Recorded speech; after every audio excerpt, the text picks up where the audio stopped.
Hello सभी छात्रों का मेरे ग्रुप में स्वागत है।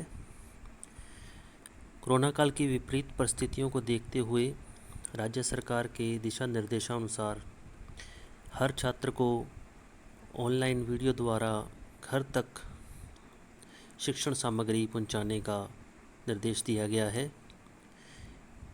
इसी दिशा निर्देशों के तहत मेरे द्वारा एजू गैलेक्सी नाम से एक यूट्यूब चैनल छात्र हित में चलाया जा रहा है। हेलो, मेरा नाम अमरजीत सिंह है। मैं व्याख्याता इतिहास की पोस्ट पर राजकीय सेवा में कार्यरत हूँ। मेरे यूट्यूब चैनल एजू गैलेक्सी में आप सभी का स्वागत है।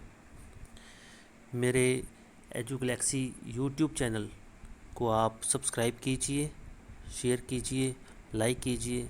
अधिक से अधिक छात्रों तक ये चैनल पहुंचाइए ताकि सभी छात्रों को इस चैनल के ऊपर भेजी जाने वाली शिक्षण सामग्री का लाभ मिल सके।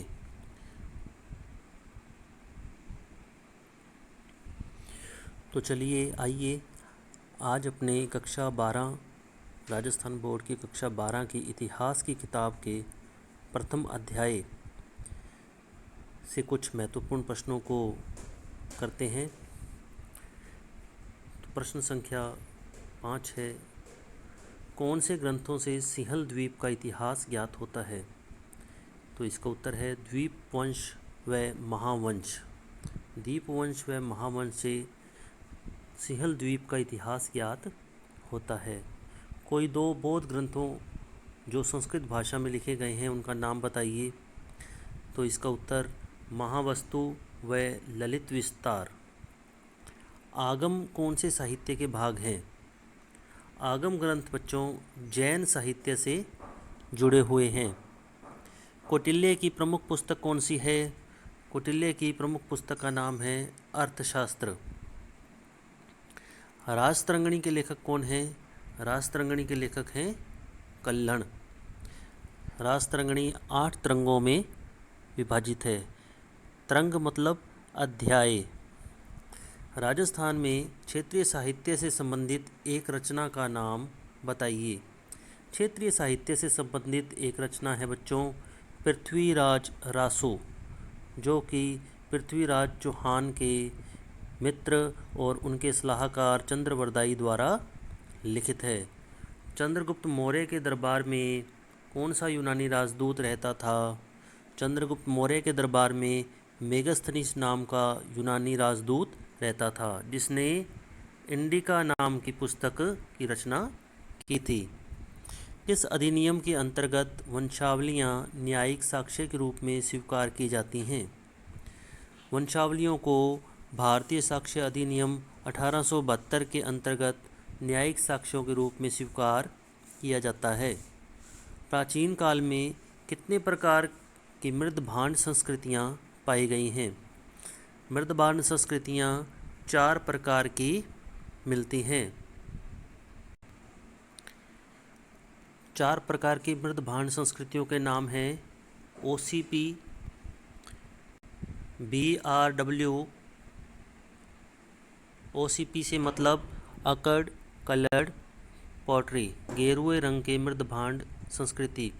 BRW black and red wear, काले और लाल मृदभांड। इसके पश्चात PGW पेंटेड ग्रे वेयर, चित्रित धूसर मृदभांड। इसके पश्चात चौथी मृदभांड संस्कृति है बच्चों NBPW north black pottery ware, उत्तरी काले मृदभांड संस्कृति। 14वां प्रश्न देखिए, हाथी गुम्फा अभिलेख किससे संबंधित है? हाथी गुम्फा अभिलेख खारवेल से संबंधित है। खारवेल कलिंग का राजा था। किस शासक के सिक्कों पर अश्वमेध पराक्रम लिखा हुआ पाया गया है? अश्वमेध पराक्रम नाम के सिक्के समुद्रगुप्त के मिलते हैं। हड़प्पा नामक स्थल कौन सी नदी के तट पर है? हड़प्पा नामक स्थल रावी नदी के तट पर है। इसके लिए बच्चों एक सूत्र ध्यान रखिए, हरा, ह से हड़प्पा और रा से रावी। जैसे इसका एक अन्य उदाहरण लीजिए, मोहनजोदड़ो। मोहनजोदड़ो किस नदी के किनारे है? मोसी। मो से मोहनजोदड़ो, सी से सिंधु। मोहनजोदड़ो सिंधु नदी के किनारे है। सिंधु सभ्यता के किस पुरास्थल पर बंदरगाह के अवशेष मिले हैं? इसका उत्तर है लोथल।